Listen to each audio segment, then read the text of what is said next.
ne dépasse pas notre Dieu. Elle est fermée, elle est barricadée, infranchissable aux yeux de Josué. Mais Dieu a une solution. Combien de fois il y a comme ce que j'appelle la dictature du présent? Le présent semble souvent nous rendre amnésiques.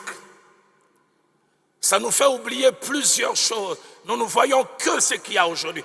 Que des gens pour qui Dieu a fait des choses hier, avant-hier. Mais la bataille d'aujourd'hui efface la mémoire des victoires d'hier.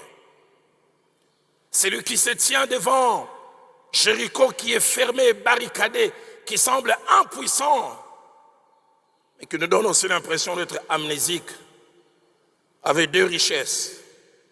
La première, c'est qu'à peine quelques jours, dans Josué chapitre 1er, verset 5, Dieu lui avait dit, nul ne tiendra devant toi tant que tu vivras.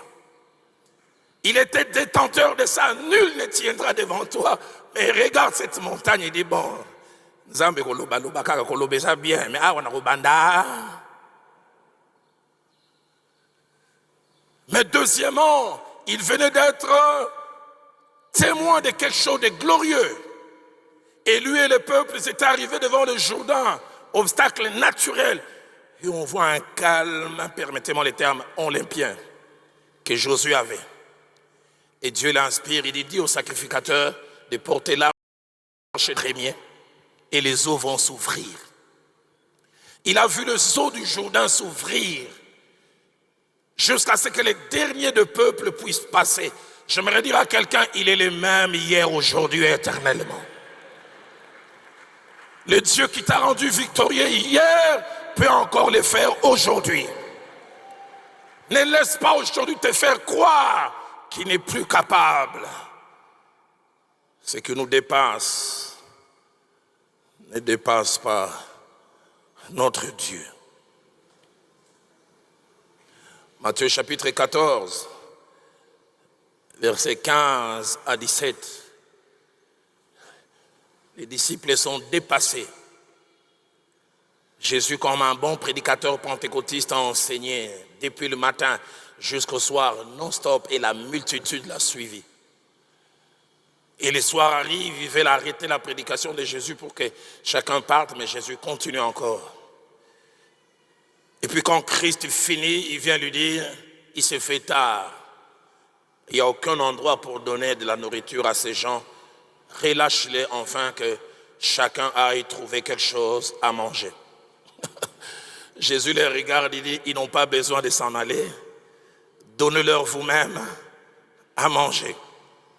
Le verset 17 dit, il lui dit, nous n'avons que 5 pains et 2 poissons. Qu'est-ce donc? Et Jésus dit, faites-les asseoir. J'aimerais dire à quelqu'un, ce qui te dépasse ne dépasse pas ton Seigneur. Un sens de responsabilité fait qu'on les renvoie. Lui, il dit, faites-les asseoir. Thomas, l'incrédule, il regarde déjà un papa qui doit être obèse comme c'est d'une certaine partie du monde, Amérique du Nord. Il dit, hey, oh, 5 peut 2 poissons, mais oh, tato, nous se quitte. Faites-les asseoir. Faites-les asseoir. Troisième chose que cette bataille nous enseigne, c'est que Dieu a une solution pour les problèmes qui nous dépassent. Et cette solution, c'est sa solution.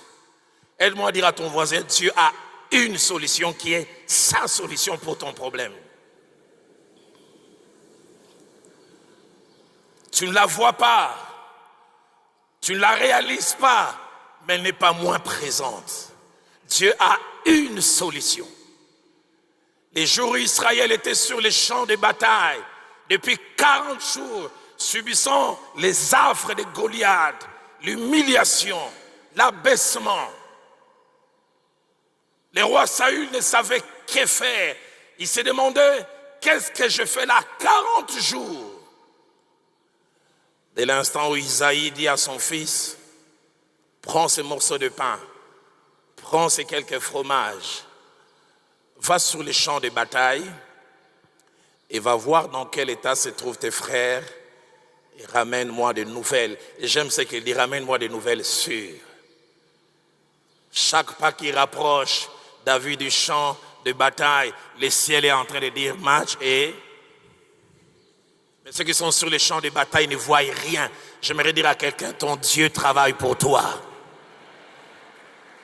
Et ce qui est étonnant dans cette histoire, Isaïe qui envoie la solution ne sait pas qu'il a envoyé la solution. David qui est la solution ne sait pas aussi qui est la solution. Et ceux qui reçoivent David ne savent pas. J'aimerais dire à quelqu'un comme un prophète de Dieu a la solution. Et les solutions de Dieu ont 5 caractéristiques principales. La première, c'est que les solutions de Dieu sont étranges. Elles sont hors du commun et ne suivent pas la voie normale. Elles passent par des méthodes inhabituelles. Dieu peut sauver tout un royaume par un jeune homme qui n'a pas de numéro matricule dans l'armée, qui n'a jamais fait de formation, mais c'est lui le champion de Dieu.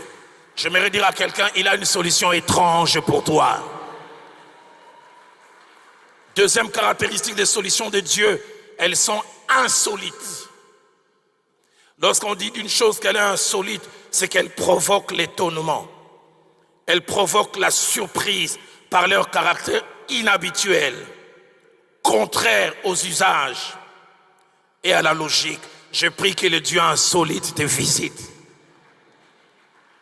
J'en ai parlé ici il y a quelques mois, quand j'ai enseigné aux serviteurs de Dieu.